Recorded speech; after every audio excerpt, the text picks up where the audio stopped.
Hello, everyone. Happy orbital completion. We've survived another trip around the sun.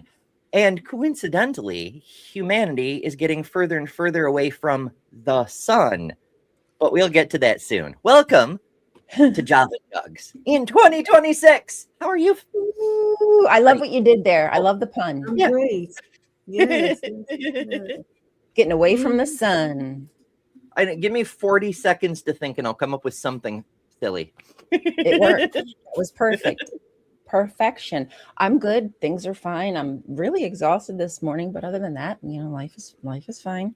I mean, it's crazy out there, bombing other countries and invading them and starting. Crap. All right, so let's take a second. Hard day was of a wonderful president. Right. We don't focus on politics, but we don't shy away from it either. And so a friend of mine, he was visiting relatives over the holidays. He was away for the holidays. He came back to the news about the attacks in Venezuela, which he was like, holy fucking shit. And while we were discussing that, I just happened to mention the attacks in Nigeria. And he's like, wait, what? Like, we're attacking nations so fast. He took a trip for a weekend and completely missed that one. I had no idea. Unreal, the sheer chaos this fucking demon in the White House is doing. Exactly. Thinking about bombing Iran again. Mm-hmm. What to do? Yeah, I have a uncle through marriage that's Nigerian that went to visit his family. I don't know if he came back yet, but when it happened, he was like stuck. Oh no! So hopefully he came. I don't even know if he came back. I haven't talked to my mom yet to see if he came back yet or not. Hope he's all right. And then they have all these bans, all these Caribbean countries that you can't go to, including Puerto Rico, because of it. What do they think they're doing? Puerto Rico? I mean, we know what they're doing, but they think we're stupid, I guess. Yeah, I don't know. That's what it feels like, that they can get away and say whatever they want and will not be held to the carpet. I mean, they've proven that that's the case. It's been happening for a year now.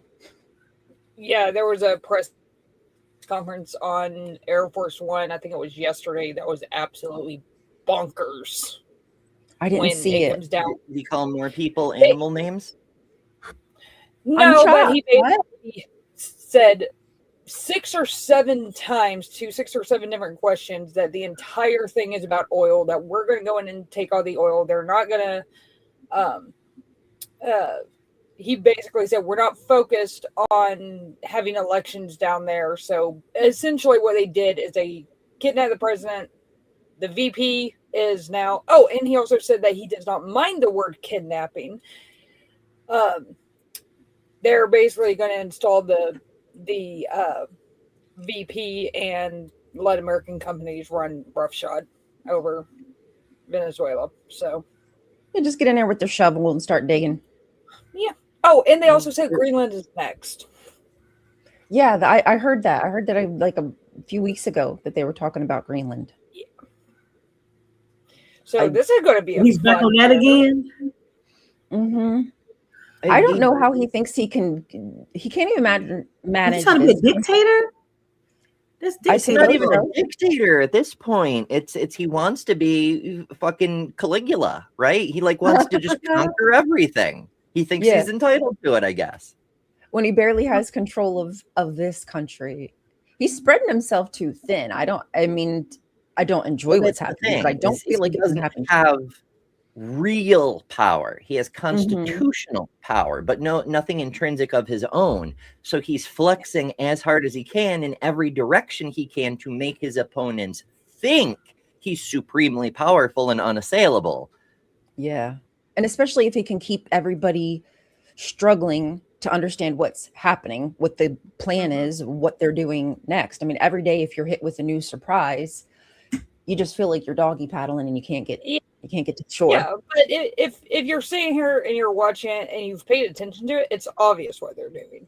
And just I mean, they're going back to what the Axis powers were doing in World War II, where they're basically divided up the world between 3 superpowers and let them run. Yes, Al. Al says that they will personally drive up there and defend Greenland if they have to. All right, hell yeah. Yeah. El's a heavy hauler, so he can bring tanks, he can bring Ooh. missile systems, he can get all kinds of goodies up there. Probably some big tractors and all kinds of farming equipment. Build a wall out of snow. Yeah. You can reach Exactly. Greenland by car. Yeah, I like this weekend I spent a majority of my time doing research about Erica Kirk. Don't ask me why. I've been going down no wonder you don't feel good. That could be why I am not feeling like I'm exhausted, seriously, like mentally exhausted. And so I didn't pay too much attention to everything that was happening between like Venezuela and Iran and Israel, etc.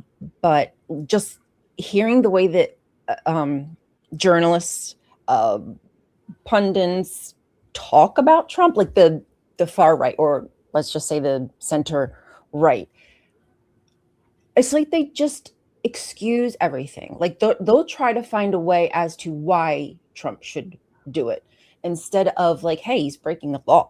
They'll find a way around, well, this is why he has to do A, B, C, D. It's just a bunch of Apologetics.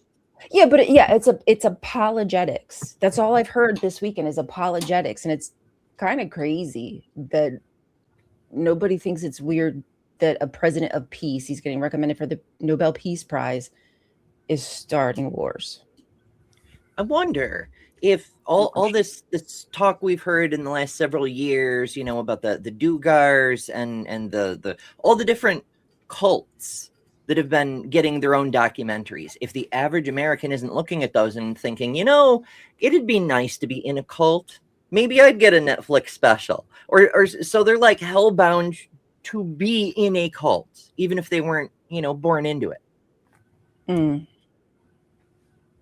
I don't know. I'm speculating. Well, as someone who was born into a cult, I understand cults to some degree. This is a really culty cult. Very like culty cult. Yeah, I don't know what I mean by culty. You're not allowed to question. I mean, I get that. Like the cults we hear about are the ones that are the most extreme, where you're not allowed to question.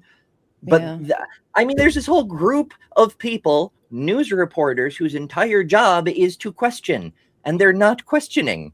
Like, if that's why I'm like, it feels worse than being a Jehovah's Witness. It is. I mean, did they answer my questions when I asked them? No, I got some fluff, but I wasn't threatened. I mean, okay, maybe I was threatened with like a Jehovah's gonna be mad at me, but I didn't think I was gonna die. Like it is with like this cult, like, oh my gosh, stray off the path. It's like fascinating. It's a tangent, but let's be honest, people come here for the tangents. When I hear the elders of the Jehovah's Witnesses talk, it's like they're referring to a video game, like Tight Pants Tony talking about if you're inappropriately dressed, you're gonna lose your life. Tight pants, no masturbation. Like, you have to insert another quarter and start over. I would love that. Is that a possibility? Another timeline, a little rewind, redo? Reroll the dice anyway. Yeah, if we roll the dice, we probably would luck out and maybe do better. I mean, we could do worse. We could do far worse. But if we roll the dice, we might do better. Just saying, putting it out there. Anybody willing to risk it for a biscuit? Oh, are there biscuits? Bet on it. Maybe a couple. Not just one. I mean, if there's biscuits, that changes the whole thing, Oh, yeah. Are they garlic biscuits? What kind of biscuit? Garlic. With gravy? With butter? Garlic biscuits. Gravy would be good too. Lobster biscuits. Raise your hand if you are strongly food motivated. And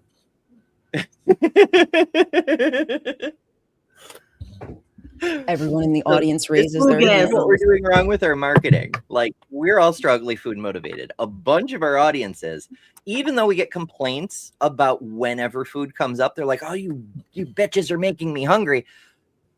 I bet they're food motivated too, which means we should be talking about food all the time. Well, I bet you that's why Jesus ended up turning the bread into enough bread for everybody and the fish to enough because he knew that was the way to people's hearts. He's like, if I can just Did he, feed these though? people, they'll It's like- listen. They'll listen. There's a lot of things that we point at that the Gospels say Jesus did that historians of the time would absolutely have made at least a footnote of, like darkness right, for Donkey. hours, earthquake, zombies invading Jerusalem. The loaves and fishes is one of those. He fed 5,000 people. I mean, even That's in a the lot. modern day, when there's 8 billion of us, that's noteworthy. In the ancient world, when that's like a whole % of the world's population, you know, that's Like a lot of 5,000 people fucking got people. up and met at that time. They got 5,000 to actually meet up at that time in the area. Right. Yeah. And if this is Nobody- for the wedding, nobody right? noticed. The people who were there, nobody wrote a witness statement, like nobody put in their diary. I Mhm. realized literacy was low, but when you're talking 1 or 2%, that's, you know, dozens and dozens of people who can read and write who were there in that 5,000, and nobody wrote down, hey, this Jesus dude did this fucking amazing miracle. Nobody, not one person wrote about it. And why would 5,000 people be nobody. invited to a wedding? What kind of Back fish then. was it? Then it wasn't gluten free bread. I don't It even know was any the wedding, rare, even one of the infinite, largest fully weddings in the divisible fish. world. I don't know any large wedding that's ever had 5,000 people in attendance. No, there was, Kardashian didn't have that many. No, it was one of the like sermons that he did. He gave a sermon. Oh, it was a sermon. Okay, so He gave a sermon, yeah. 5,000 people came to his sermon. Yes. And okay. Apparently, yeah. They say Mega so. church, ironically. Yes. But speaking of miracles, Chemical Scrub said they're making waffles for everybody. Yeah, I know. Yum yum. I want waffles. I I want They didn't say waffles. everybody. They said they're making waffles. I'll put it for everybody. The Duggars had 1K for each of the kids, like $1,000. What do you mean?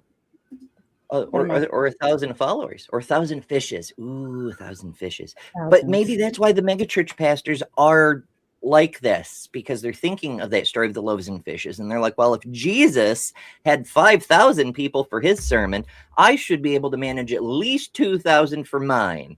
And if I can do better than Jesus, well. I guess.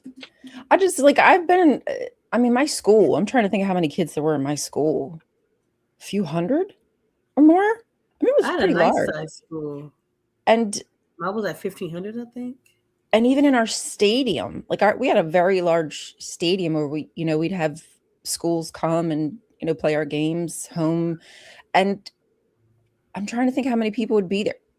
Maybe 1,000? Maybe 1,000? And this one man thinks he's feeding 5,000 people. Yeah. Okay.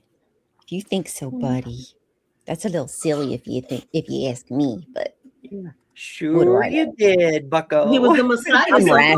5,000 people. He was the Messiah. Why are we questioning this? That's for what I have to say about realties. So on the subject of weather, we can. I really like that idea of the whole thing of, can the megachurch preacher do better than Jesus? Right? That's stuck in my head now.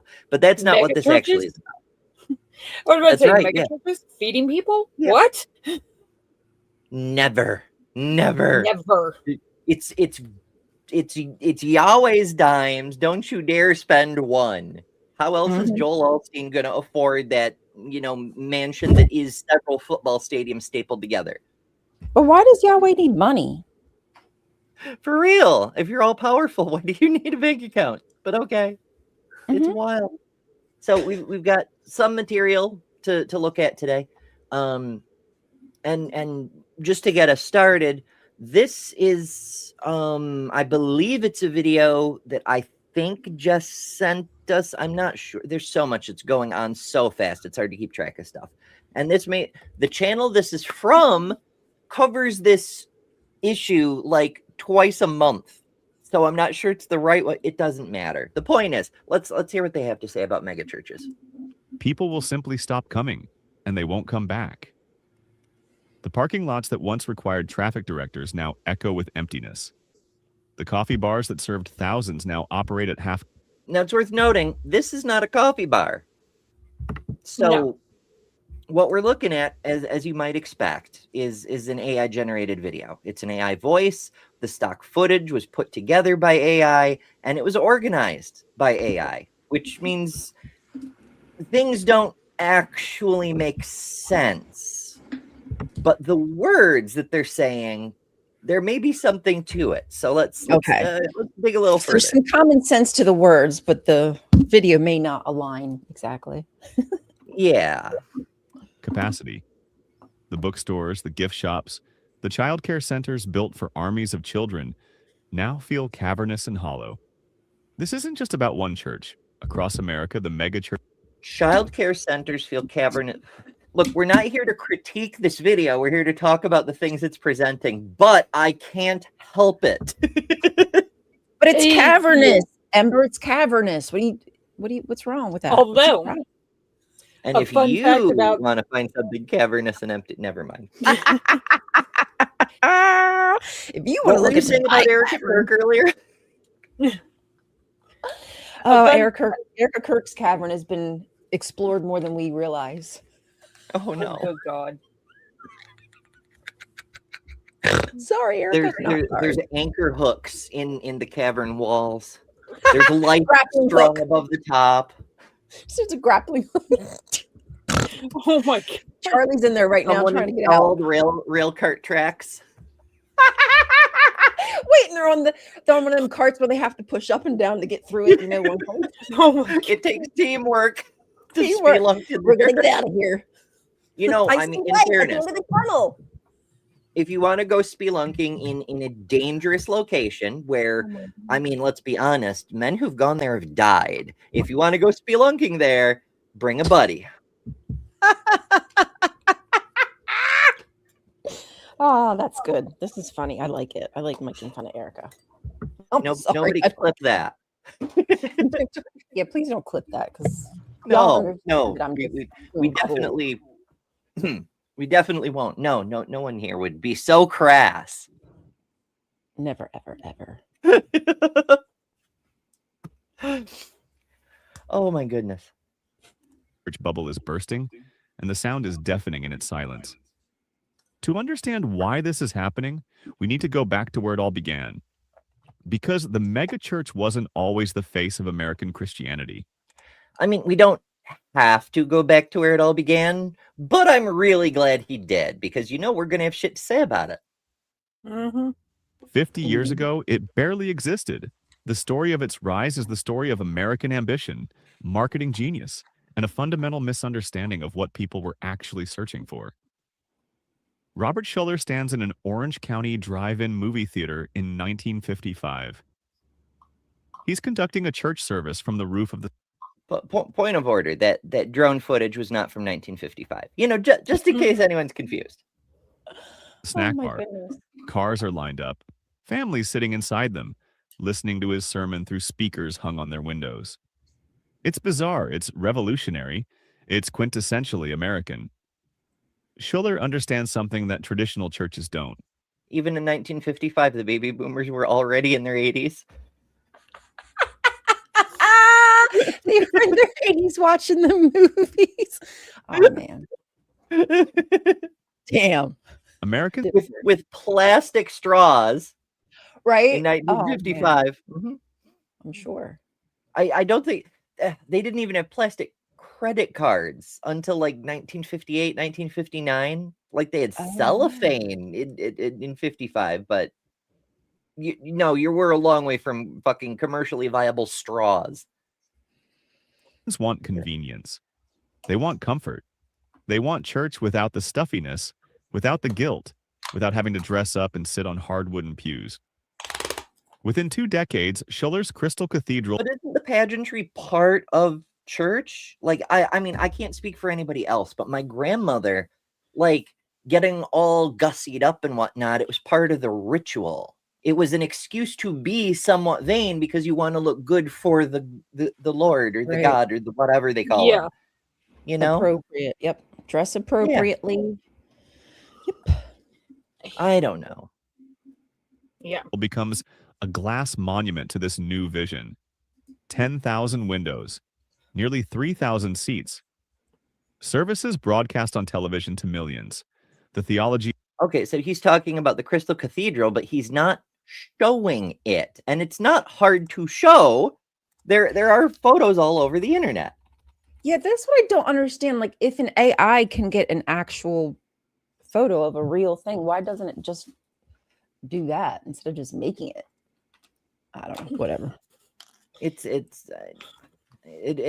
bugs me a lot. But yeah, this is Oh God, and that's so different than what they just pictured. Yeah. right. It's square. It's corporate, but they can say it's a church. But I mean, the point is, it's got 10,000 windows. That was the whole marketing thing. Is it's like all windows. I mean, it's beautiful from the outside. I don't get church when I look at it, but I mean, there's a cross nearby. they're in the vicinity. Yeah, And that counts. Counts for a church. But remember, this wasn't just the Crystal Cathedral was one of the earlier mega churches, but it was the live studio audience was basically set dressing. The point of it was the telemarketing, the being on public access channels across the country or whatever the fuck they did, because that was how they did their fundraising. You're never going to get a collection plate big enough that it can even compare to the fundraising you can do with national broadcasting. You know, it wouldn't surprise me if they paid people to attend to make it look like the church is packed so that viewers get more enthused or something. Yeah, I could see that. Absolutely. They do it for Trump and things of that nature when it comes to politics. Why wouldn't they do it for church attendance? They don't even do it well for Trump. Like, remember his birthday dictator parade with the squeaky wheel?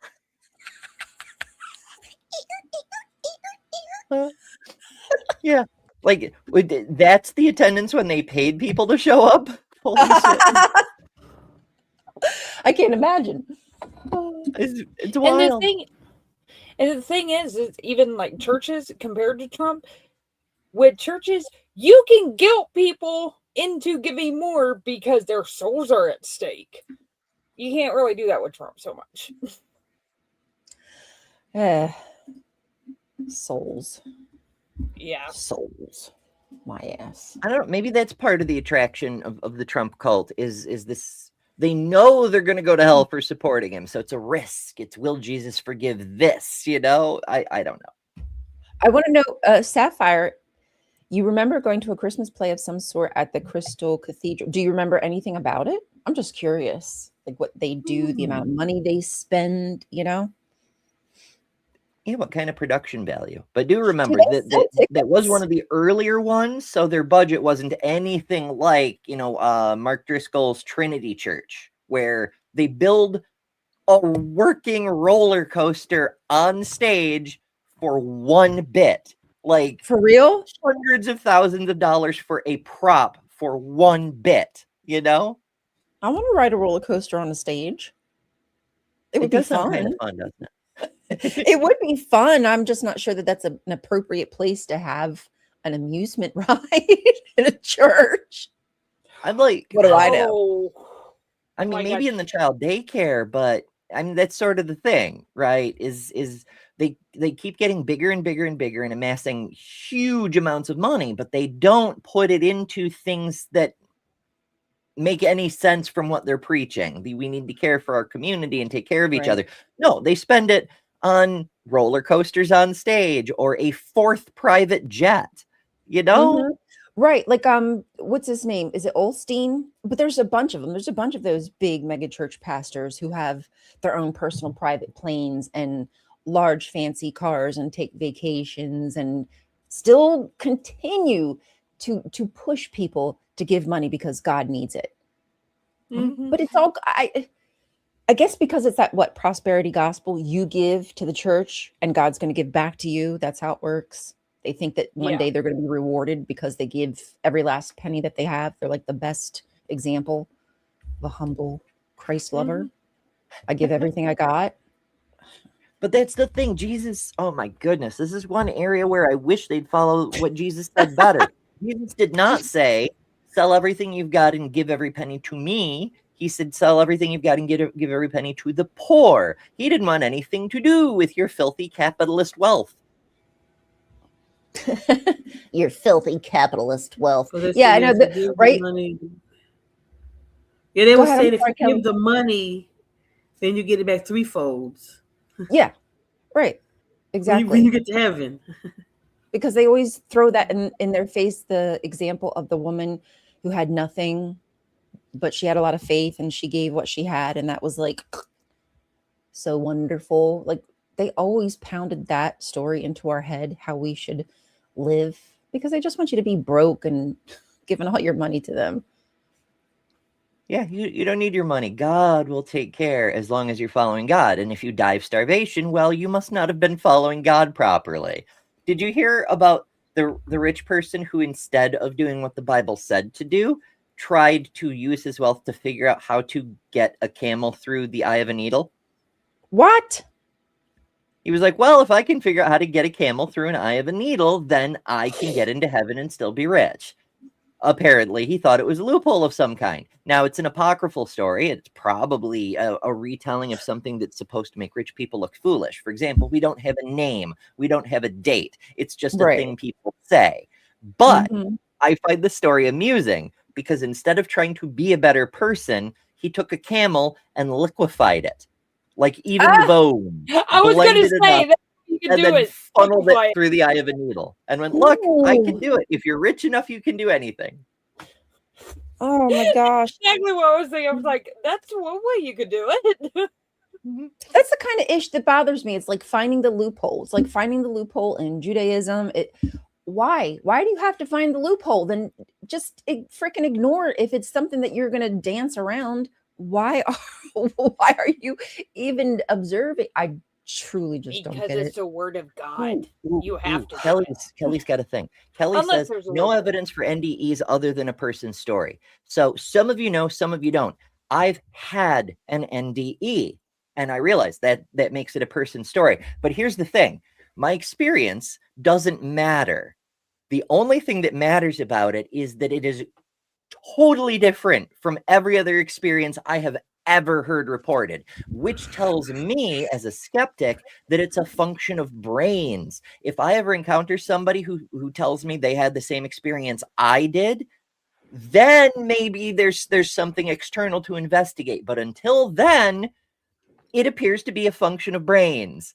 And I'm not going to say what my experience was because I want to know it if somebody does have the same experience. And if I put it out there, then people can parrot it back to me. You see.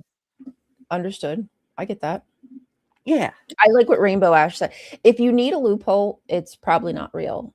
Like, and I totally get it in the laws where we have loopholes, there's tax loopholes, yada, yada, yada. People, try to dance around. I just find that very frustrating. Okay, I'd rather just things be straight. Lost. Are we talking about near-death experience or something else?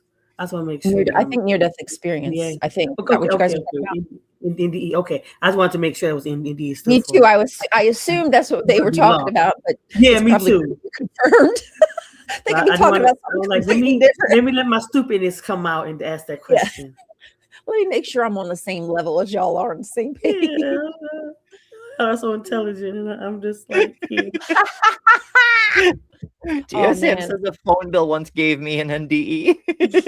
I had $1,000 phone bill one time back in the day when I didn't realize that they charged you for calls that came in. Yeah, that happened. That did happen. Those were the days. That's just rude. Although, in fairness, before I knew what collect calls were, remember in like it must have been the early 90s, they were running those commercials about you don't need money for a payphone, just use 1-800-collect. Yes. So I was calling everyone with 1-800-collect because I was a kid, I didn't have quarters to put in the payphone. So it's like calling everybody. Then you got And then they'd be like, do you know how much that fucking call cost me? But wait. Did you guys ever do that thing, that little trick? Do you ever do that little trick where they say, okay, who's calling? And you have to give your name and then they repeat it back to the person to see whether or not they're going to accept the call. And you say, pick me up at 8 o'clock, and then hang up the phone. I sure did do that. That's my kid telling me I got to pick him up, and it's free. I mean, you didn't have to do it. Yep. Yeah. You had a baby. all the What time. I did. Actually, I saw that commercial on YouTube like 2 or 3 days ago. I was like, hey, I remember that. I guess that was a loophole. Sorry, guys. I 'Cause I found the remember, loophole. like, I know we're not getting into heaven now. We've been practicing loopholes. We've been like Mm-hmm. my uncle. He would come see us. He lived in Lansing, about an hour and a half drive from house, and so that was kind of a long distance phone call in the 80s. So we would say, okay, you call twice, hang up, call once again, and call again, and then we know that it's you and you made it home safely. Yes. I remember those things. Oh my goodness, it's bringing it all back when you had to just play little phone games and stuff because you didn't want to pay for stupid. It's so ridiculous how much they charge for these phone calls. Mm-hmm. And it was pure capitalism. But I mean, the creativity is kind of fun. People have always done that. They've always come up with codes for things when they're not allowed to communicate a certain way, or you get punished for communicating, or whatever the case may be. Like whether we're talking about purple paint on fence posts because putting up warning trespassers will be shot is considered illegal in your area, whatever the case may be. There's little codes during the pre-Civil War, the antebellum, not antediluvian. That's a different thing. The antebellum really in the different. US. My brain is not up to speed, folks. We're doing our best. The Underground Railroad, right? Like obviously the slave catchers were running around trying to catch the slaves. So you couldn't just put up a sign saying escaped slaves sleep free at the Holiday Inn or whatever, it just, you can't do that. So they came up with a system of symbols, but they had to be obscure enough the slave catchers wouldn't figure out where the safe houses were, but clear enough that an illiterate escaped slave could figure out what they mean. And that was a trick. And if you ever look into the history of the symbols they used to mark the pathway of the Underground Railroad, fascinating stuff. Completely off topic for today, but I wanted to throw it out there because the phone call pattern thing, it's like the knock on the door from the speakeasies. The certain knock. Have to do in order to get the guy to even open the thing and be like, what's the password, Right. Yeah. That's interesting that now that you brought that out, it's like, we've, as humans, we've kind of found a way to do the sneaky sneak. I don't remember much of the symbols when it came to enslaved people knowing where they were safe. I feel like I remember one was somebody holding a lantern, like a little thing in the yard with a lantern. The lawn jockey, yeah. Lawn jockey. Is that true? Is that one of them? Isn't that one of them? Am I wrong? I've heard people say that. I think it turned out to be a myth because maybe it did. It was like really, really rich people who owned jockeys. So, but well, then I wouldn't be surprised that the story would be kind of twisted and okay. Looks like it sounds plausible. So the tale is, and again, not 100% sure it's false, not 100% sure it's true. Just the tale is that people would have like a little jockey or something in their yard holding a lantern because jockeys were often black children because you owned the jockey like you owned the racehorse, right? And so the idea was that the little slave, the children will light the way. They're holding the light of freedom to help guide you on your path. And so if you saw one of those, it may not be like a proper stop on the Underground Railroad, but it was like putting a flag out that says everyone is welcome here, It's like saying you're safe in this house kind of thing. Wow. Like I think Kelly said something about Jewish people. Throughout history we've had to come up with passwords and secrets and handshakes and whatever Mhm. to hide from the authorities. Yep. Yeah, so you can communicate. That's always the struggle, is how do you communicate shared membership in a thing with another person when you meet them without letting everyone else know that you're both in this group that some people will hunt down. Well, it's like the mystery religions, like back in the day. Why did Jesus always talk in parables? Because it was a secret.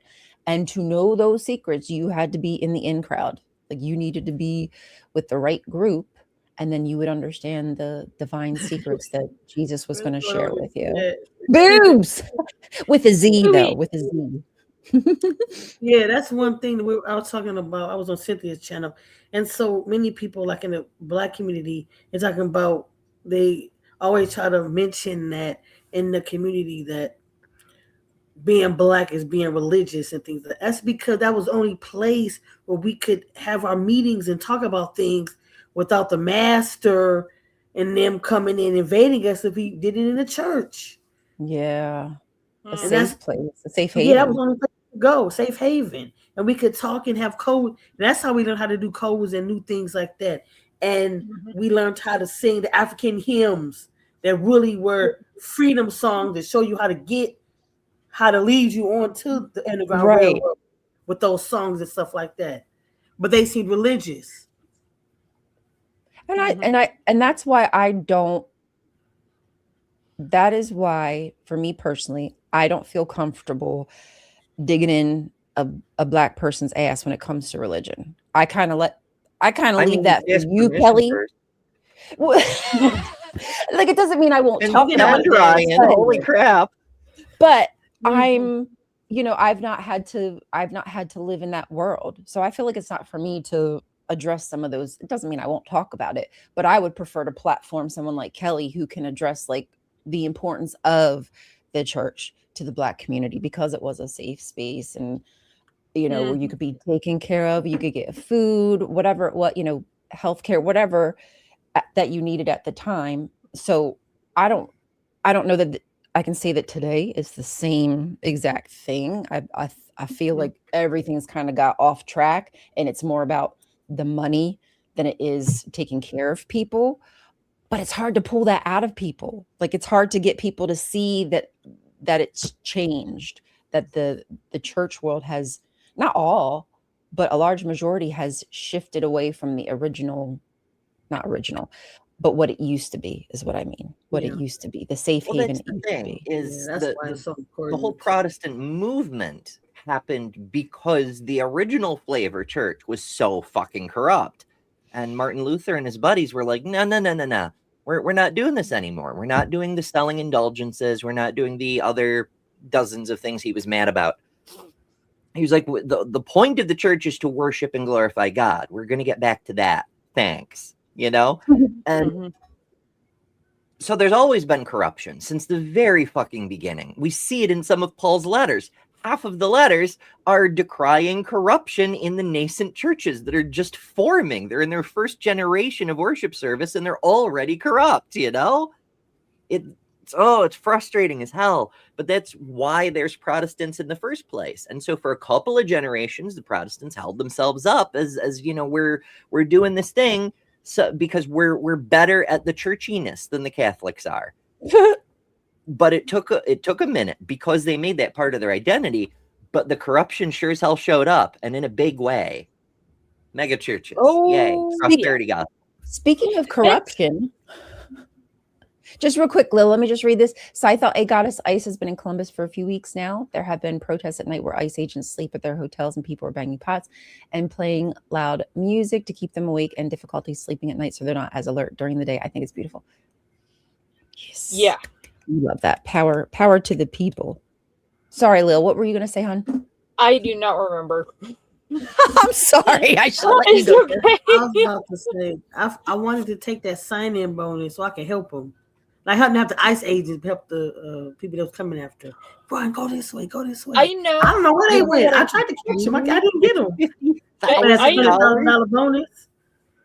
I know of a sizable group of people who have applied and are just gumming up the works, because they'll go through the entire process, get offered the job, and be like, No.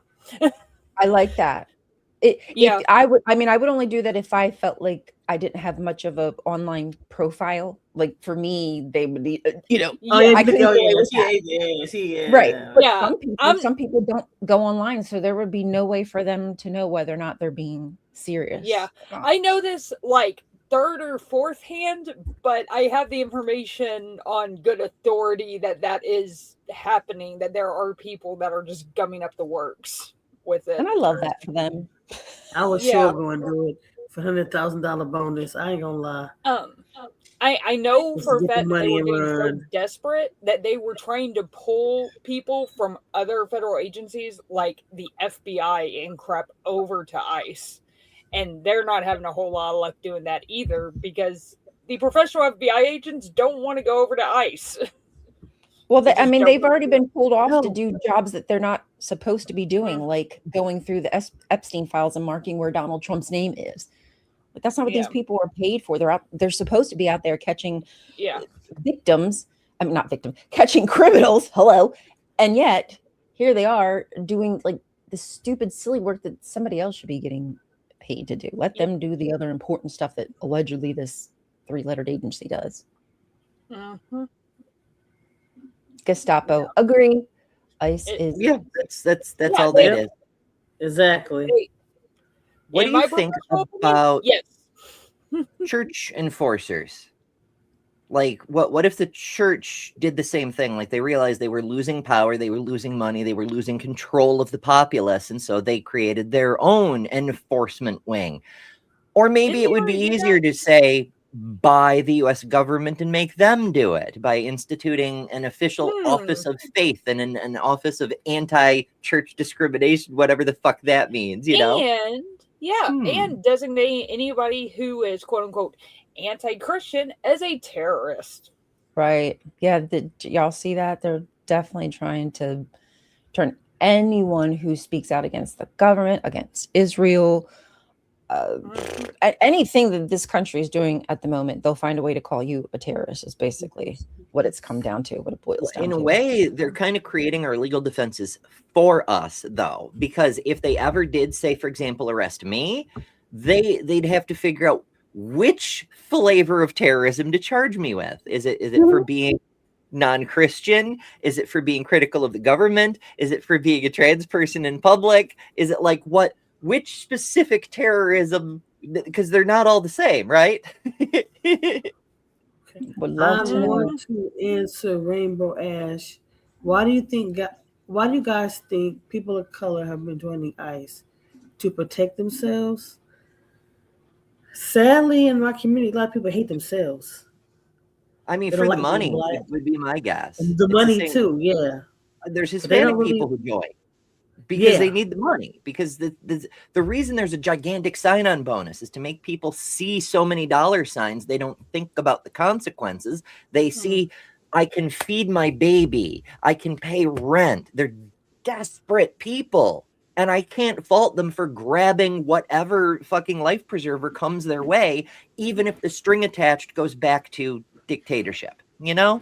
Right. Like, When you there's need to this put food on the TikToker. table and there's no jobs, right? The economy's like tanking the job market anyway. The pay is crap. I mean, I'm not saying I would ever do it, but I'm not in a position where I would, where I'm pressed to. So I don't know that I can say, but I would love to say that I would never do something like that. There's this TikToker, and all he does is talk about he's a fellow black man. I talks about his fellow black people, like dogging them out. Look at this, and I'm like, are you serious? That's all they do. Every stream, he talks about a black man or woman. It's nothing positive, and the white people in there laughing, saying, "Yeah, that's right," agreeing with him, and I'm like, are you serious? Yeah, see, that's what I don't. Like, that's what I there's don't certain ever want. creators- There's certain trans creators that do the same thing, and other LGBT creators generally. Like, Oh, wow. I'm sure everybody in the audience can think of at least one trans person who picks on trans people, one gay person who picks on gay people, and one lesbian who picks on lesbians. You know? Yeah, exactly. What the hell is it? You just want to be the best of the lesbians? You just want to be the best of the black people? Like, is that what it's about? Like, well, they hate us, but I could be the most liked of the hated. Yeah, I'm one of the good ones, so they won't gas me. Until they eat your First. face. Right, Yeah. right. Until the leopards eat your face. Kelly, do you want to read this from Kelly? How about Kelly reads the Kelly super chat? Oh, we got 1999. I cannot pronounce your last name, so I'm not going to try. In Religion 101, the textbook said that religious are the most pure in the first generation. Every decade thereafter corrupts more and more. Go Jugs. Yeah. When it corrupts. comes to like religion, I feel like it's like this long game of telephone. It's not been the same. Everything's changed. It evolves, yet they still feel as though it's exactly as it was from the first and second century. And I'm specifically talking about Christianity, of course. But even still, like Judaism, I think a majority of Christians have no idea that the Judaism of today comes from the Pharisees. It's not the Judaism of Jesus' day. Like Jesus' Judaism is different than what we have today, but people don't realize that. The wild thing is well, many wild things, but the one that comes to mind immediately is that Christianity itself represents an evolution. It's a fundamental change in the religion. I realize they have apologetics for why that doesn't count, but it's true that they say the word has always been true and it's unchanged and yada yada, and yet the central part of the story is when a new character appears and the story changes, you know? Yeah.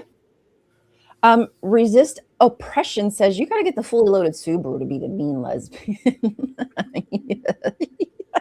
Sorry. It's privilege. That's what it is, right? Because it to get is the fully loaded Subaru, you have to be moderately well off, which compared to the average American means you're filthy fucking rich by comparison. Now. And yeah. Like no one can afford the fully loaded Subaru. No one can afford a Subaru. You know, we're over here looking at bicycles and wondering how many weeks of lunch money we have to save up for them, you know? People are living in their cars. They can't afford rent. They can't afford a home. So they just have to live in that Subaru if that's what they can even afford to get. Or they're living in their Ford Escort. And I mean, and you're very, very close. I was homeless for 8 years and I spent most of that time living in a Ford Focus. See? Yeah, I've had to sleep in my car many a times and many nights. I remember time I didn't do that, but I had to go to like the warming centers because no shelters were full. Yeah, so I've a couple hours to go to the next one. And you know what, too, Kelly? Like what really, really f's me off is with all the budget cuts, they're cutting so much support for women's shelters, like domestic violence shelter, or for anyone who's been in a domestic violence situation, because men are also abused. But that's going by the wayside. They don't care to protect the abused people anymore. That really makes me mad, because I couldn't have survived. There was a point in my time, like if I did not have help from like government assistance with rent support, I can't remember what it was called. I think it was Section 8. I would have been freaking homeless. I mean, I still had to pay a portion of my rent. I had to, but without me too. the rest of it being paid, I would have been. I had to stay in the domestic violence shelter as well. So yeah. People don't realize, and it was like, not the greatest. Not the greatest. You had like a room for your whole family. Yeah. No. So yeah, I understand. That's why I'm more. Left-handed Jen sends a super chat for $20 and says, "Morning, Padawans. Keep up the good work." Thank you. Thank you, Left-handed Jedi. We appreciate your support. We love you guys. We understand you don't have to spend your Monday mornings here with us, but you do. No, it's a moral requirement. It's an obligation. Oh, is it? Yes, it's a moral obligation. I mean, it happens, but the video's rewatchable, and then you just have to say, like, 5 hail embers and then tithe or something. I don't know. You gotta say 5 hails everybody on this stream. It's in the stream for today. Well, we do appreciate you. I like the conversation. I know we ramble. We talk about every different subject when we have maybe one specific topic, but I enjoy conversations where they go where they go. I mean, I like to get back on topic because sometimes, like, I really want to talk about the specific, but sometimes it's nice to meander and just see where it goes and what you discover about people. I don't know. It's a new person, but I would say I love your name, love you, ho. I don't know who this person is. Never seen them before, but Wait, I love their you, ho. username. I love you, ho. I don't know where you are. I don't know who you are. How are you today? Welcome. Yes, based. Fuck ice. That's what we like to hear. Yes. Welcome. You're welcome with that comment. You're welcome. Yeah. Now we know you're one of us. You're one of our cult. As long as you're in our cult, it's cool. You just can't be in the other cult. You're one of our Hers hosts. are nothing. You are one of our hosts. Yes. Welcome to the Jug Hose. Tally ho, Jug Hose. Okay. Anyway, sorry. I'm gonna shut up. Okay. Let's go back The to Church of Jugs. It's all good. It's a morning show, and the point is to like converse and like get thoughts flowing and shit, but also to entertain. And let's be honest, Mondays are fucking hard.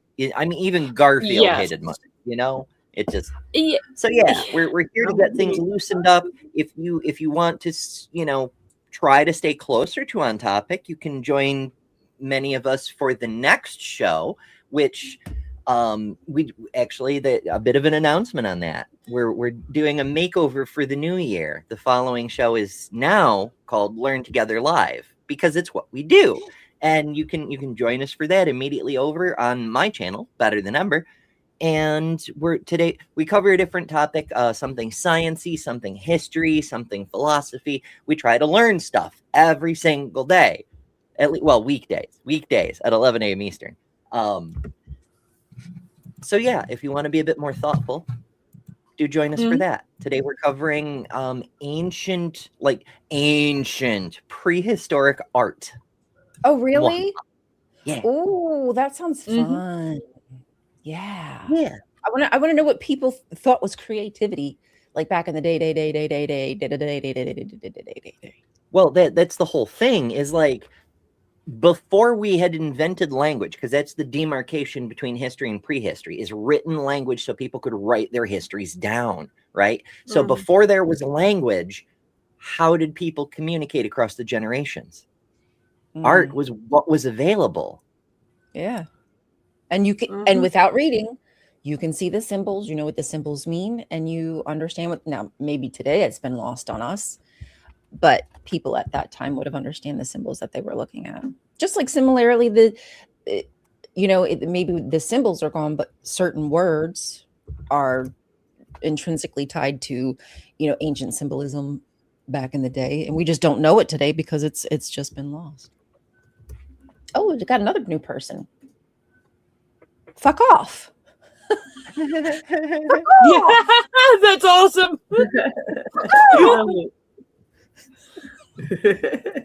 Okay, that's like the best username I've ever seen. It reminds me of I've Had It podcast. Yeah. In the intro of the show, they do this, gays, whatever, patriots, skatriots, yada yada yada, and then the one girl goes, fuck off. Anyway, sidetrack. Yes, creativity. So make sure you join so you can see some of the ancient art that Ember's going to show you today. That's today's show.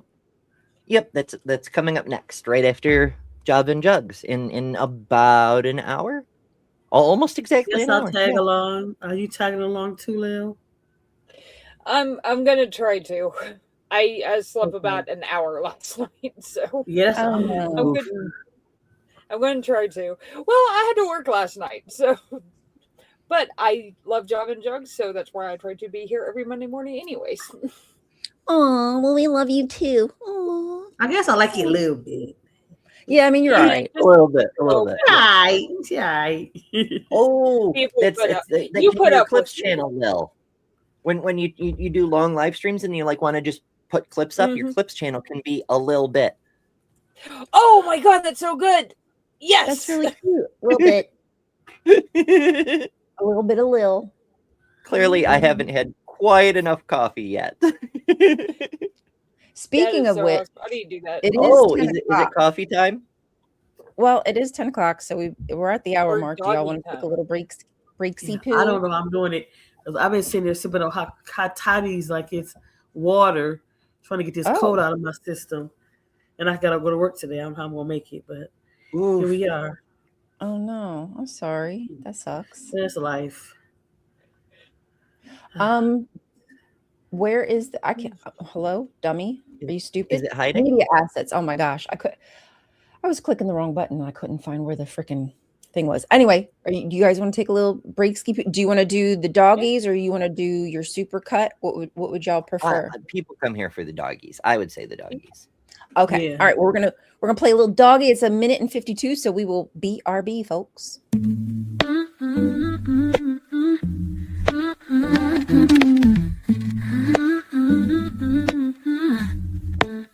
Sometimes I chill or hang out at the bar, but I never stay long or go very far.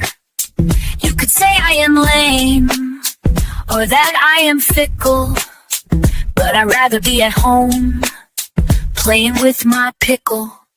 That's my dog, she's a big deal. That's my dog, let's keep it real. Don't take offense if I don't answer the phone. Instead I'm loving on my girl and giving her a bone. People call me a dud, like a busted missile, but I'd rather be in my bed, petting my pickle. That's my doggy, she's a big deal. That's my dog, let's keep it real. That's my dog, she's a big deal. That's my dog, let's keep it real.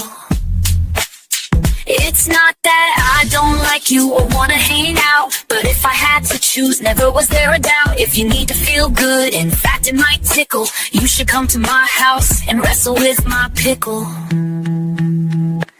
That's my big deal. That's my dog, let's keep it real.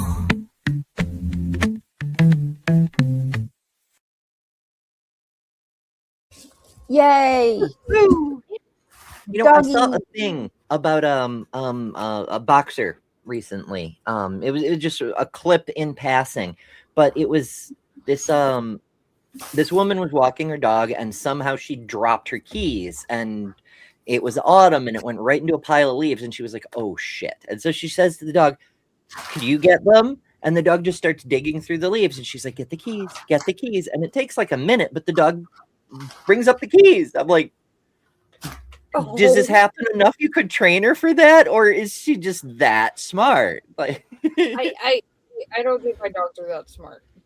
I can't get them to stop barking at the chihuahua in the backyard.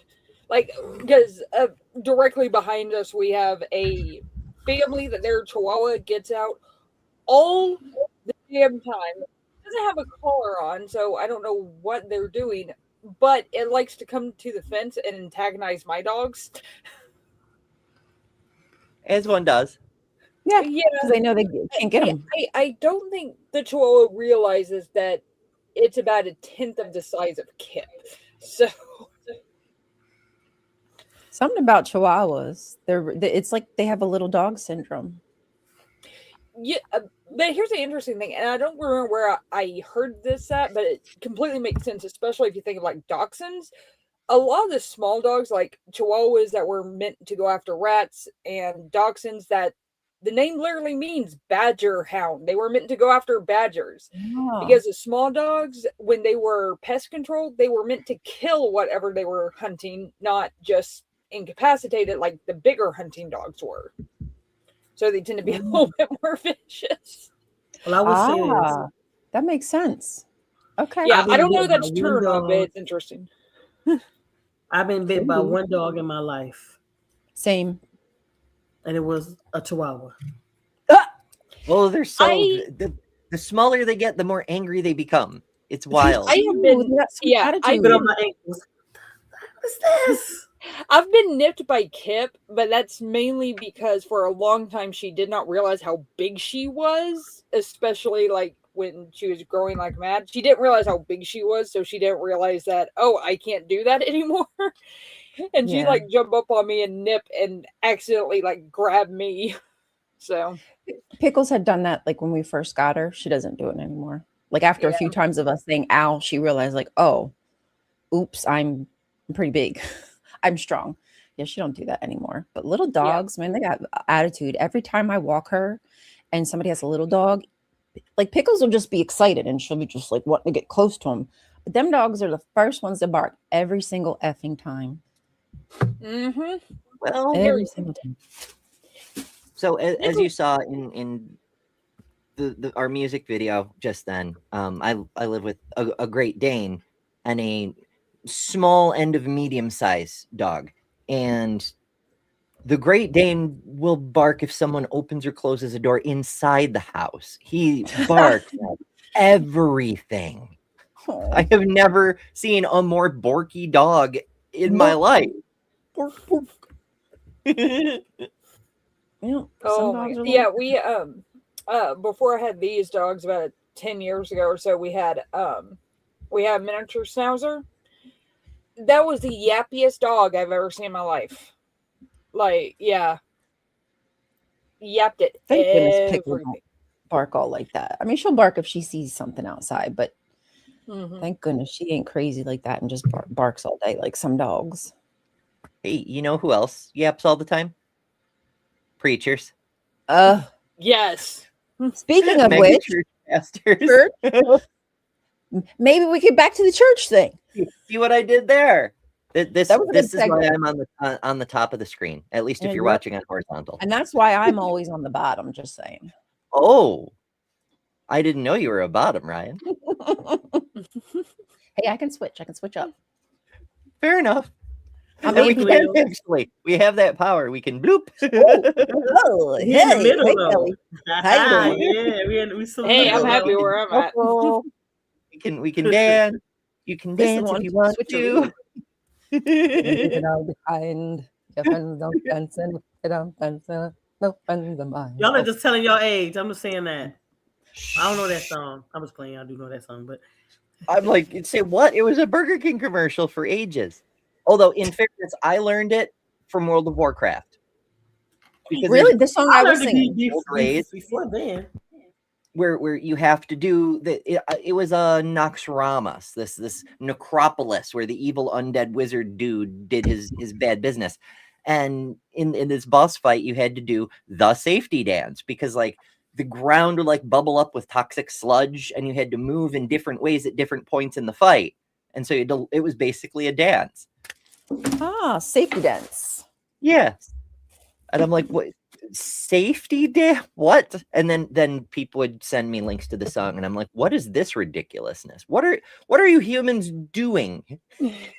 You have all this technology and this is what you're doing. When I was younger, I thought it was safe to dance. I didn't realize it was safety dance. I was like, what the F? Yeah, like anything else would make more sense. Like it's save the dance or whatever. Right. Whatever. Yeah. Same. Oh shit, I'm on the wrong screen. I'm trying to unpause. Okay, so I still had the window open for the Crystal Cathedral, and I'm trying to unpause the Crystal Cathedral. Yeah, no, that's not a video. Damn it, Ember.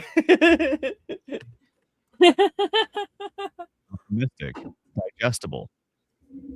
Possibility thinking, Scholler calls it. God wants you to succeed.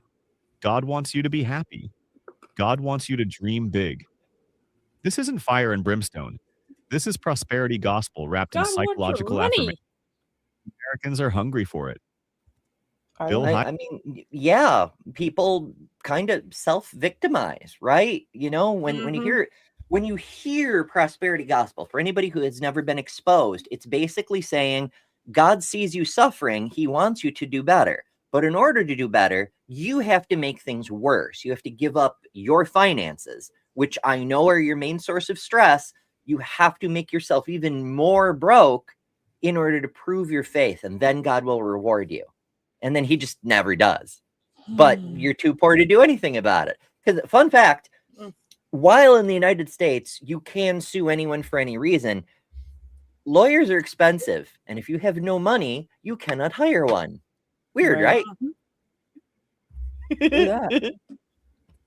So yeah, that's the game. Is they're taking advantage of desperate people who know this sounds sus as hell, but they have no other option. There's no safety net in a lot of these cases.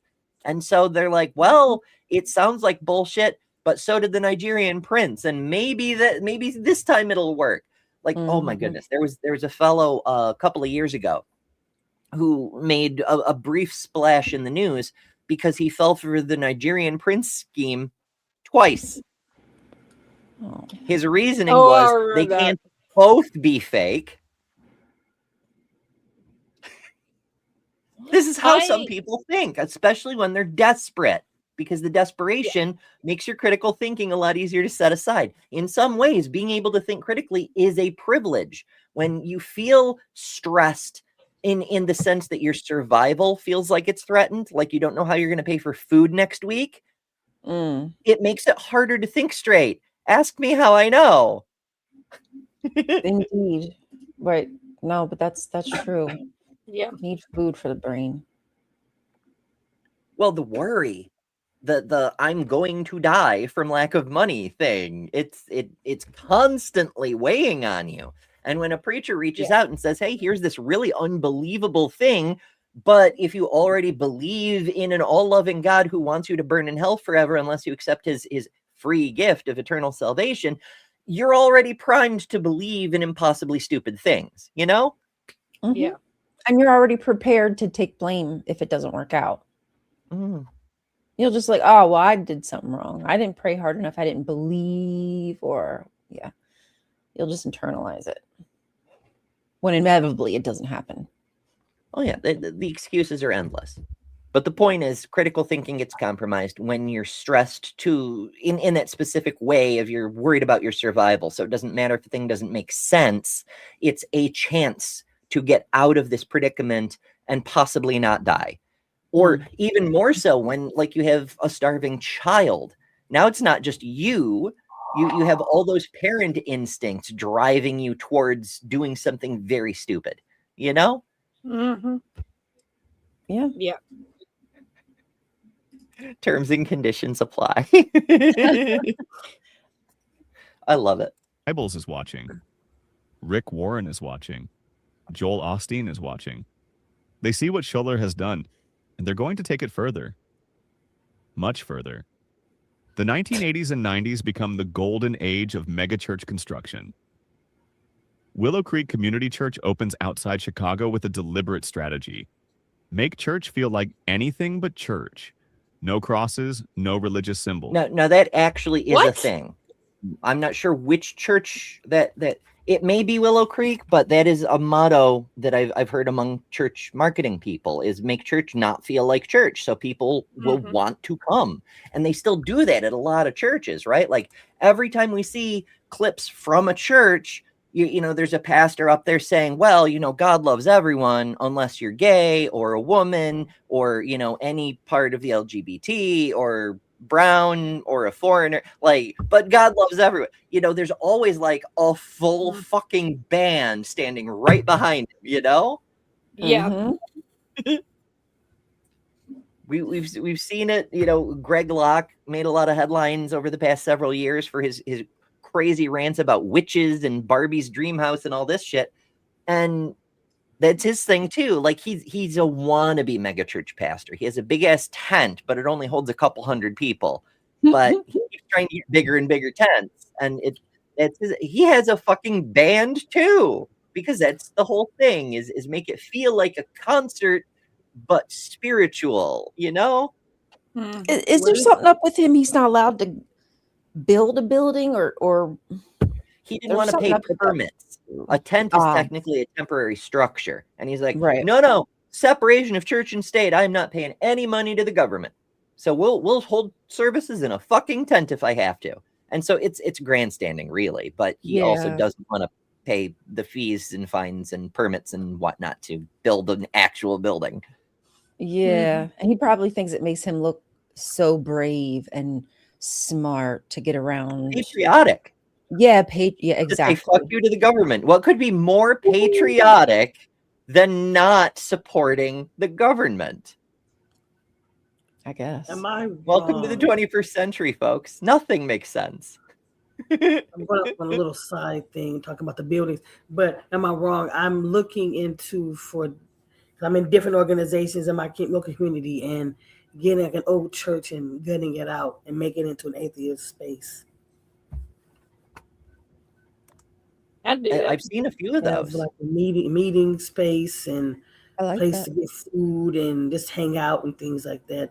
Because many times we have to go to different restaurants, other things, and you don't have to, just come there and have your meeting there. I mean, I wouldn't even care where like an atheist meeting was held at, to be fair. Yeah. Yeah. Fun with But great people. I do have it. Okay, 1 second, and I will show you. Show me. This Macy Gray, Oh yeah. world maybe. famous recording artist, huge sensation. And if you ever get the chance to see her in person, you absolutely should. I was photographing. I was a photographer for her concert, and it was one of the Oh, that's coolest cool. fucking things ever. As a professional photographer, this concert was in a converted church because the church closed down, and the community went mwahahaha because they had a great performance area where they gave their sermons and shit. They had a lower level that you can see like in front of Macy that's like a U shape around the central stage. And then there was a balcony too, so they could fit a lot of people in. They're like, this is brilliant for performances. There's room to hang lights and all the different, because it was a church. So it was just set up for all the theatrical effects.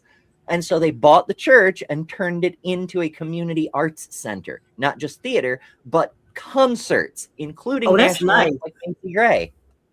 I like that. That's a good idea. Fuck And that's- yeah. That's incredible not to going use the venue. Might as well. I mean, because Mhm. these are sound, beautifully built, beautifully sculptured buildings. Yeah. They've got the fucking the stained glass windows. Like there's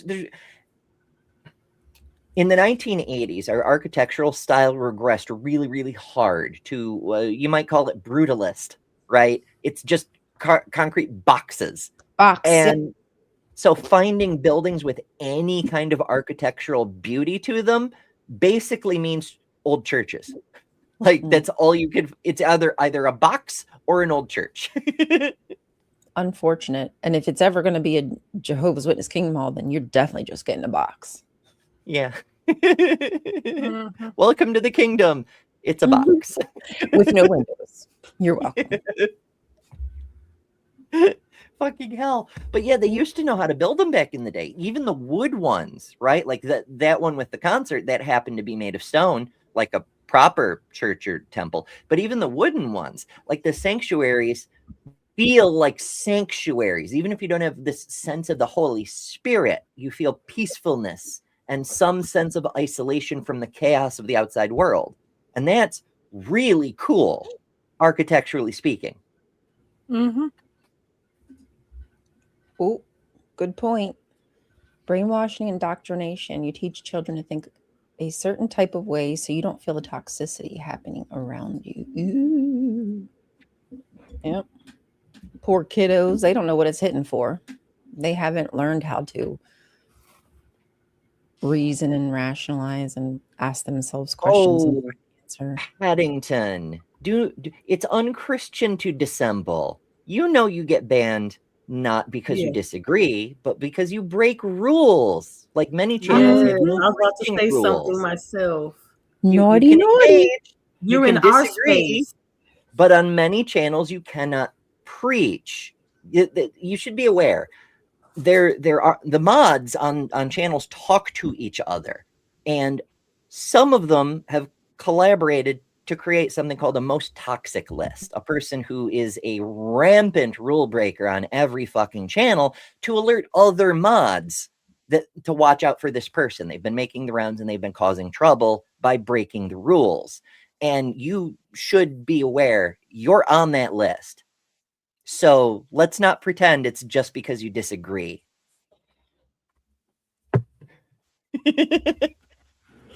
Yeah. Not that I paid attention, but yeah. Thanks for your support, Ryan. Yeah. Like whatever Ember said. I wasn't listening, but whatever Ember said. I don't know what happened, but I agree. Because there are theists that come on this show and they have no problems and we get along very well. I mean, we can have adult conversations, and I'm sure that there's likelihood we agree on Of course, you're going to very disagree. many topics. Ay. All right. Speaking of breaking rules, back to megachurches. Instead, it looks like a corporate campus. There are theaters, food courts, bookstores. The services feature dramatic sketches, contemporary. Now, this is almost definitely an AI-generated image of the inside of a church.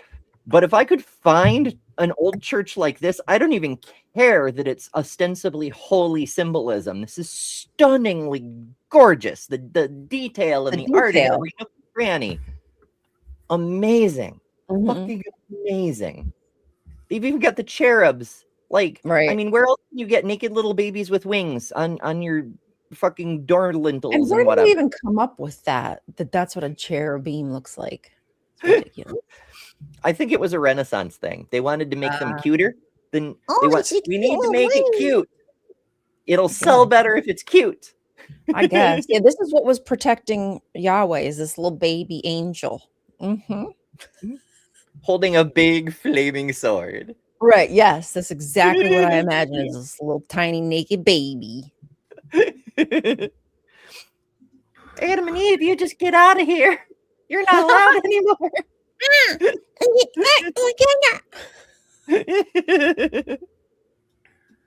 Oh my goodness. Music and messages focused on practical living rather than theological doctrine. Hybels calls it seeker sensitive. Critics call it Christianity light. But the numbers don't lie. By 1992, Willow Creek is drawing 15,000 people every weekend. Now, point of order, that was not Willow Creek. I think there are images of Willow Creek in here, but because I'm like this, and also we may not get to it, I wanna look it up and show y'all. But Willow Creek is one of those mega churches that had multiple campuses. So 15,000 people a week doesn't mean it's one giant stadium with one giant service. They had multiple services across multiple buildings, you know? What was it? Community church? Okay, let's see. And I believe that's one that no longer exists. Or they're like very, very reduced or something like that. I think it was Mark Driscoll's original church. I may be confusing my things. But it was a very, very big church. Like so. Wow, like that. Geez. Maybe they are still around if they turned 50. Holy shit. Theater. It's not even a theater. It's like halfway to being a stadium, you know? Yeah, yes. More like a stadium. Yeah, like in the picture that shows like the overhead of the entire building, you can see that road around it. Fun fact, I learned to drive on a mega church road. The very first time I drove, my dad took me there and he's like, we're going to go around so we don't have to worry about you being on like a main road.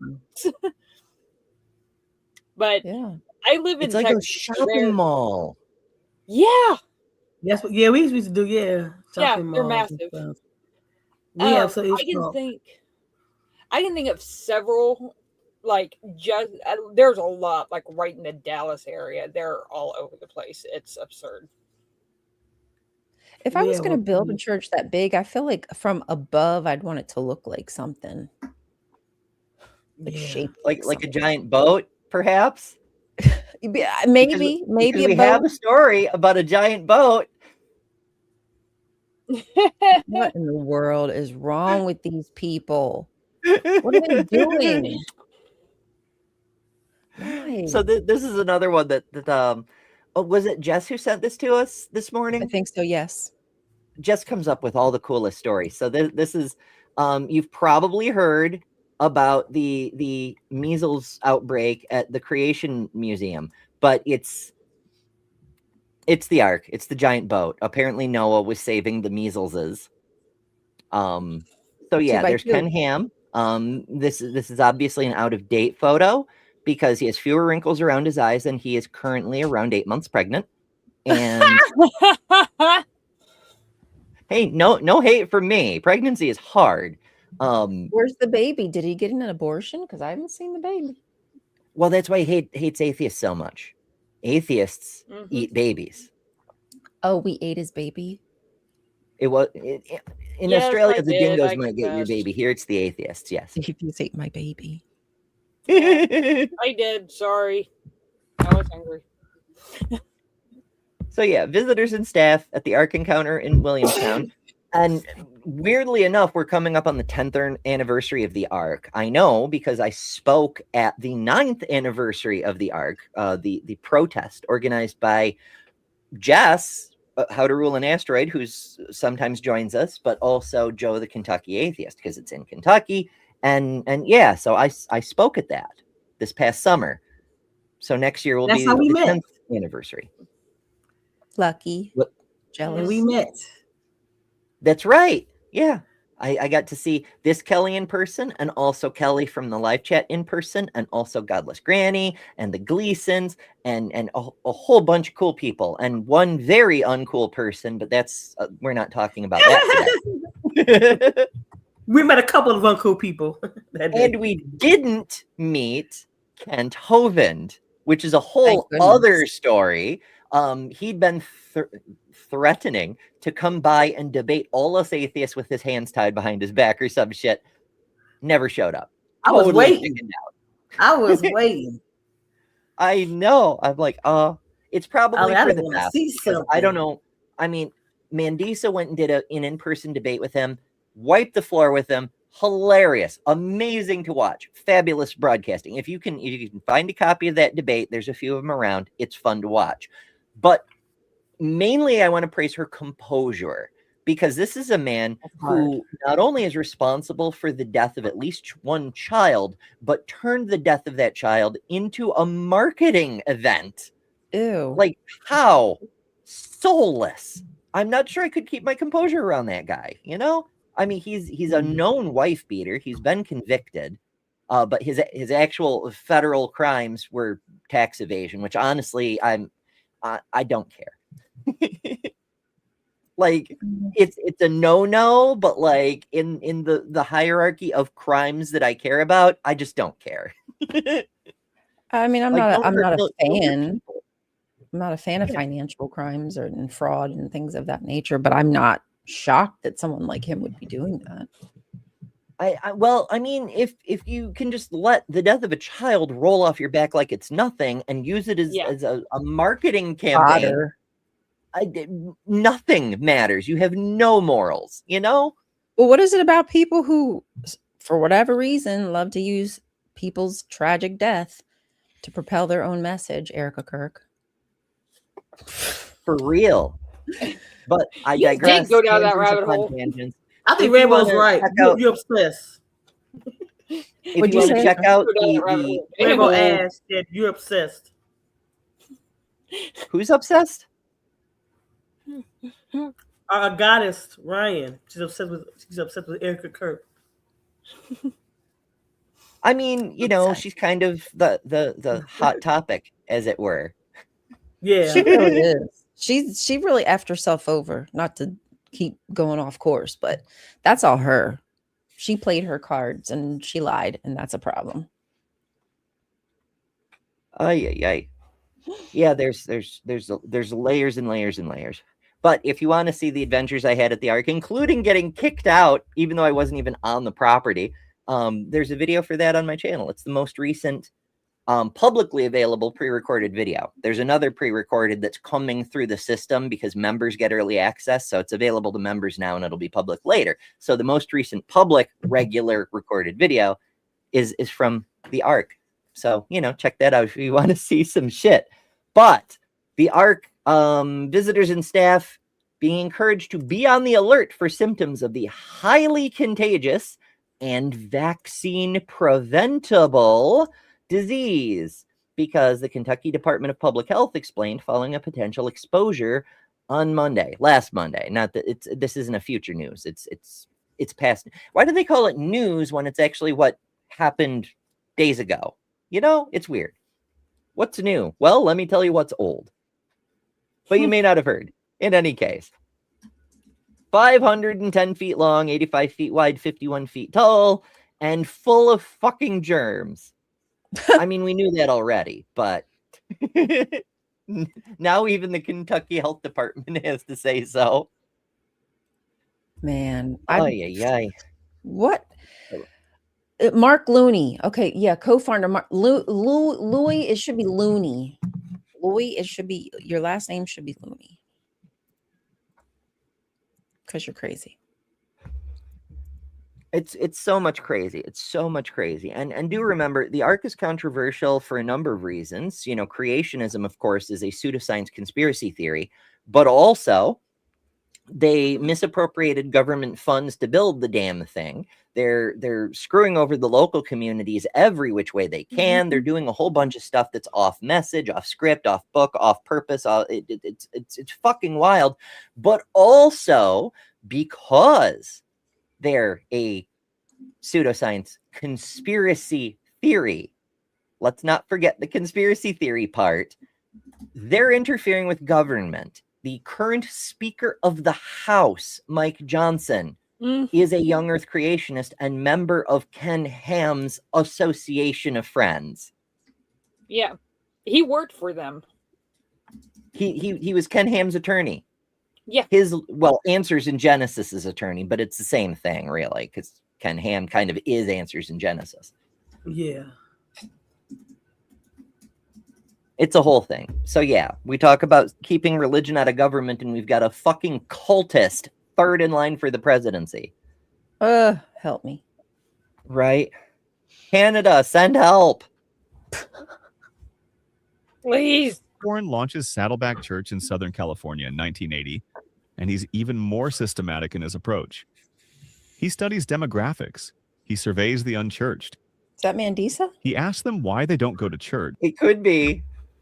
I mean, it has the look of another AI-generated image. It may not be. It's as everybody knows, it's harder and harder to tell. But there's a couple of giveaways, like the focus being off. Like with a real camera, you want your subject to be in focus, and stuff that's in the foreground and stuff that's in the background will both be out of focus. And this is something that AI has trouble with. But the way it's out of focus, it could just be an iPhone with the artificial blur, because it's not a natural blur gradient.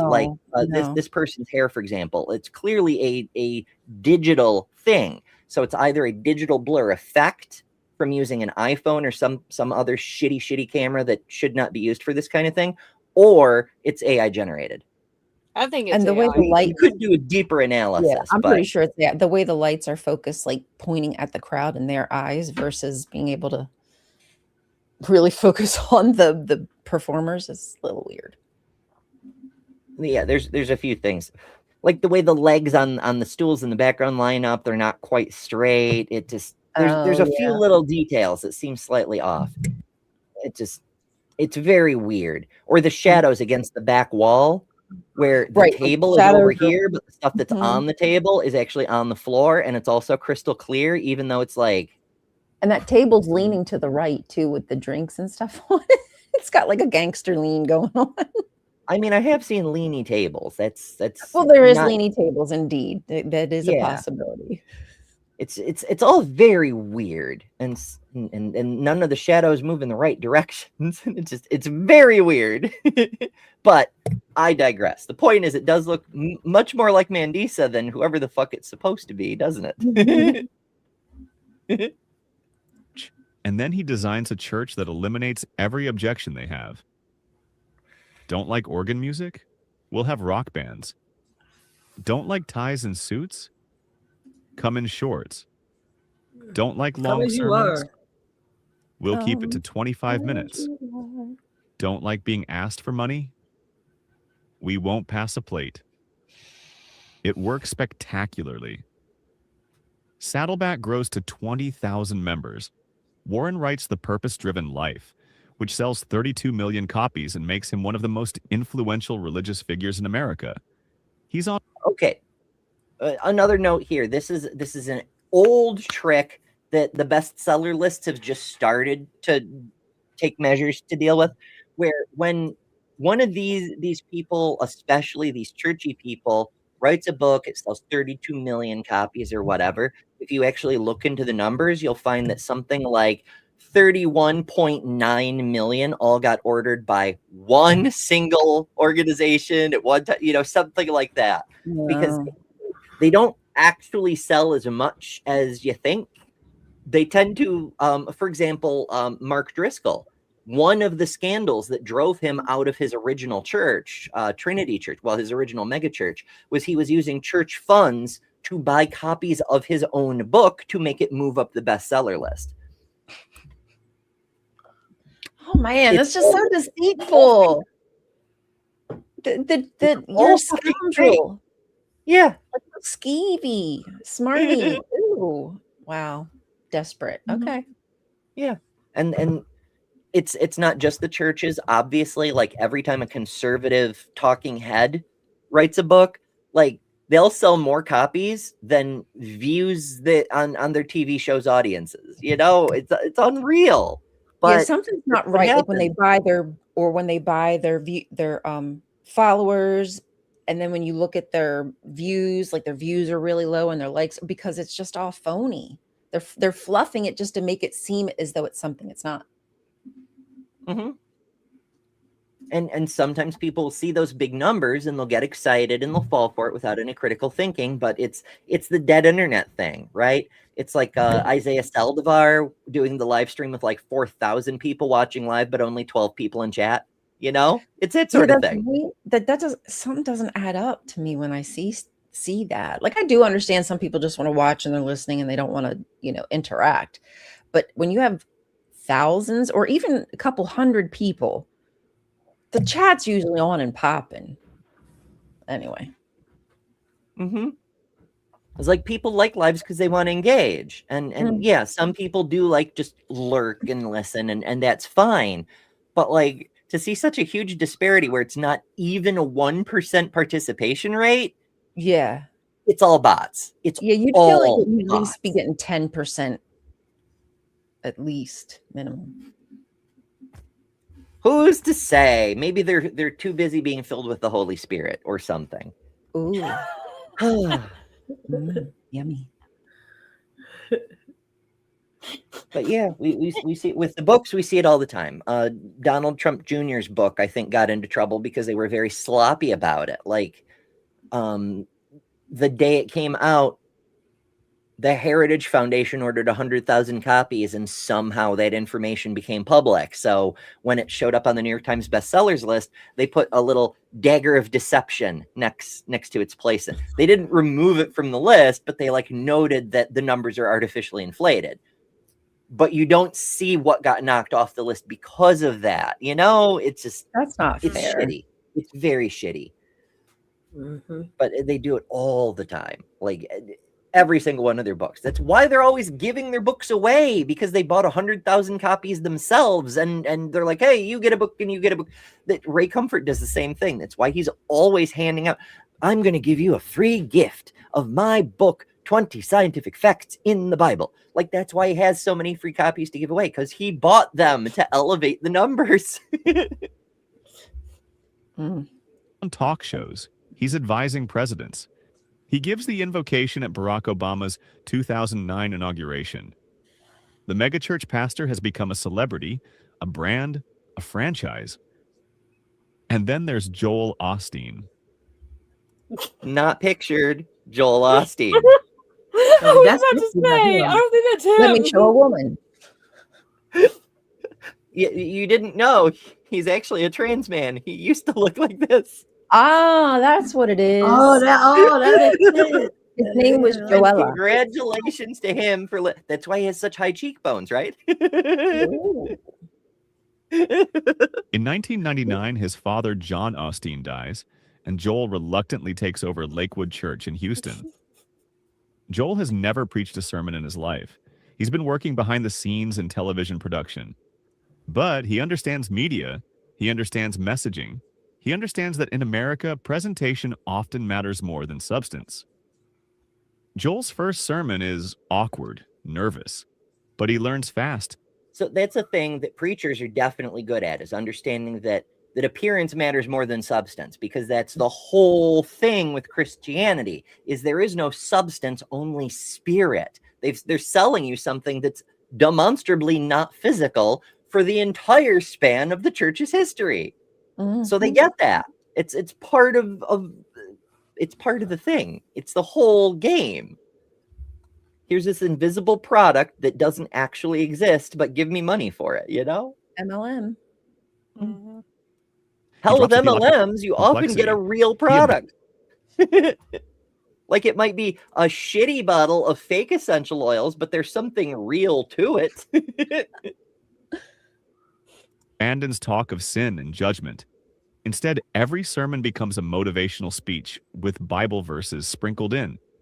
You're going to have a good year. Favor is coming your way. God has something better in store for you.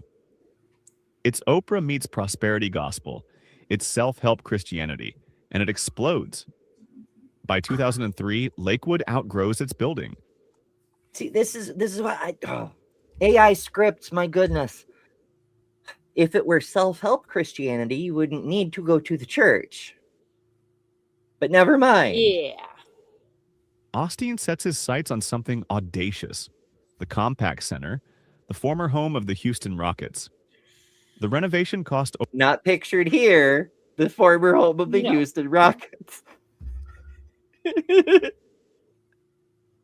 It's so bad.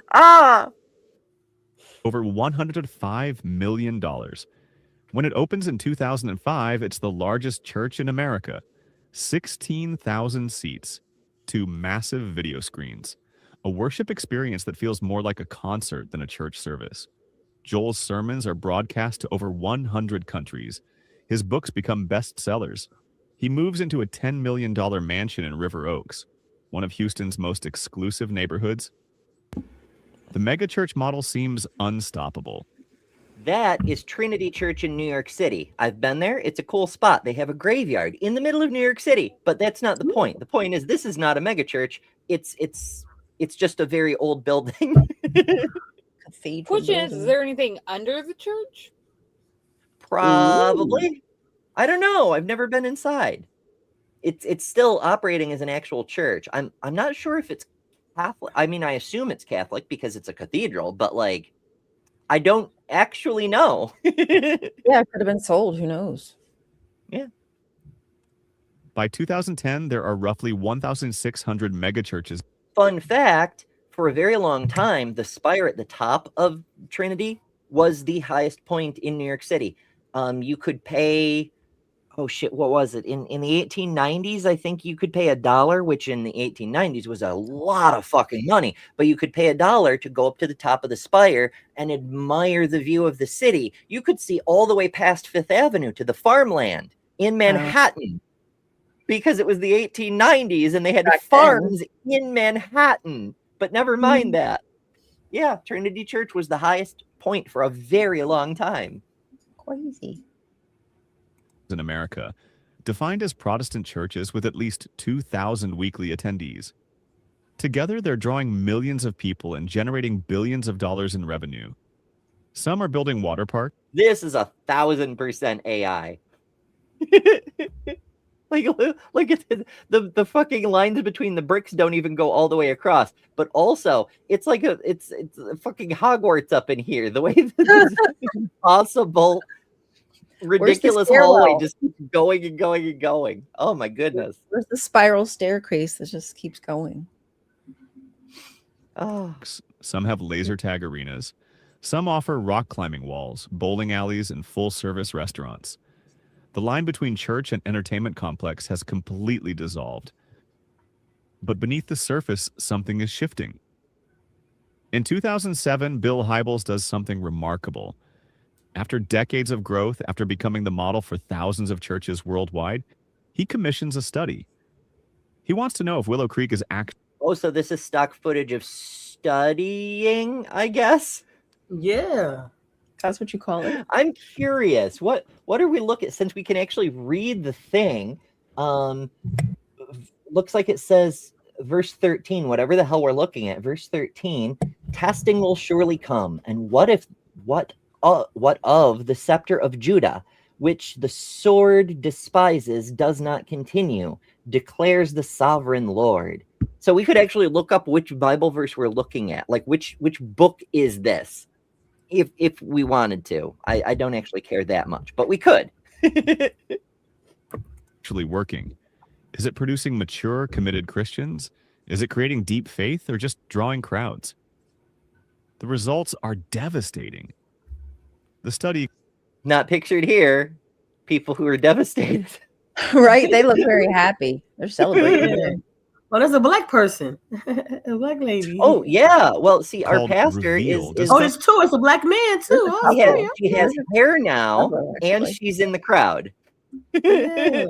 Got three in the crowd. That's what's up. that increased participation in church activities doesn't necessarily correlate with spiritual growth. In fact, many of the most active members report feeling spiritually stagnant. They've been attending services, volunteering, attending small... And now her white overcoat is turned orange. Never mind. groups, but they don't feel closer to God. They feel like consumers of religious products rather than transformed disciples. Hybels is shaken. In a moment of brutal honesty... Okay, hold on. We've got Jack Paul in one of the chats. Yes. Jack Why Paul. is it that every time somebody starts saying the most hateful, ridiculous bullshit, they immediately go, when they get called out, they're like, "Oh, but what about free speech?" We're not running around being, "Oh, free speech, free speech." No, that's you guys. We don't give a fuck what you think.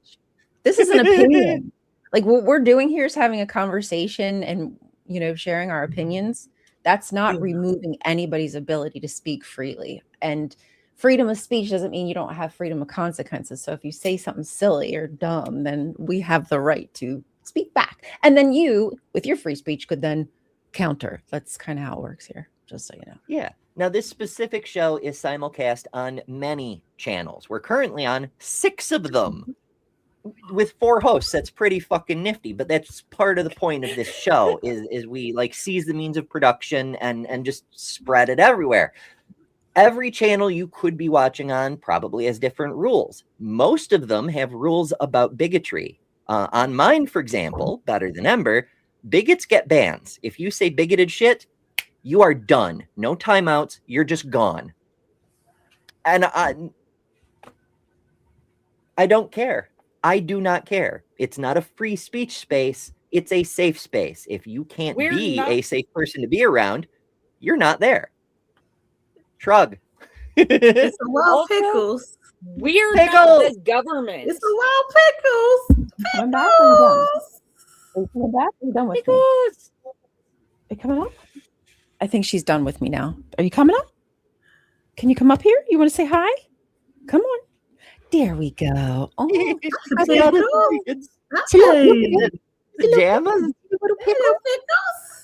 Oh, she got her pajamas on still. She's a sweepy little girl with her PJs. Little aliens, rocket ships, and Saturn. Look over here when I said all that. Let me see. Come here. We're gonna do all this. Oh, it's another Jester, Lord of Shenaniganery, I said, dropped "Really, in girl." to say $2. Thank you so much, Jester. And says free speech means the government can't censor you. I'm trying to find. Okay, there it is. Jesus Christ. There we go. Can you see her? Because I'm kind of like her. There we go. I know the green screen. Wig or is that a dog? Trying to eat her. And she's eating. Say hi. Your face. So that's Sugar. Everybody comes here for the pets. It is known. Strange Oh shit! What have I done? Mine have not made it. I'm ruining everything. Yes. Oh goodness. Okay. Damn it, I did it again. I know you. Okay, and maybe this one. There we go. See, there's buttons to make people full screen and shrink them back down, but the buttons tend to be hidden behind other things, like, for example, the live time counter that we get to see inside the studio here. If the button goes behind a counter, then I can't actually click it. And it's rude. But what I can click is this, a super chat from Amy Nicole Cervantes. For $2, who that's probably a super sticker, come to think of it, because there's no text there. But thank you. Yeah, I don't know what happened there. Thank you. We have no idea which channel any of these are going to. We're just thanking in general, because again, we're on 6 different channels right now. Me not know. Yeah, but wherever it went, thank you. Yay! Support the. We're seizing the means of production, but the funding goes wherever the fuck it goes, you know? Wherever that leads. Yeah, it's fine. Kelly Laughlin sends a super chat for $2, and he Thank says, you. make 2026 the year of caring. Spread it around.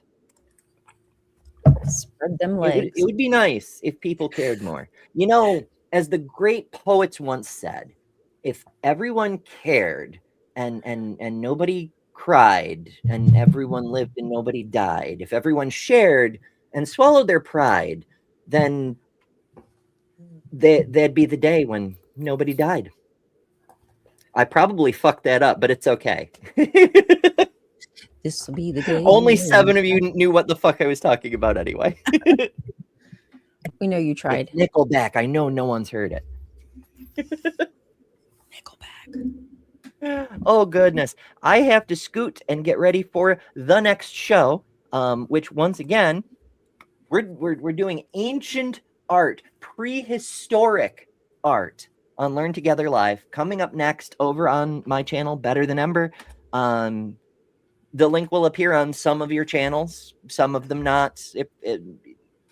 It's Better Than Ember. Badoop, right there. So Badoop. Hopefully you'll join us. It'll be a great time. And enjoy I guess I'll your meet you Jugs there. and Java. Yeah. Yes. Well, thank you for joining us this morning, Ember. It was good to see you, and hopefully everybody will follow on over to your channel after this. Anybody want to shill anything before they go? Happy New Year. You want to go first, Liv? Because you're the one that got the exciting news, not me. You're muted, honey. You're muted, baby. You're muted. Is she? I'm mute.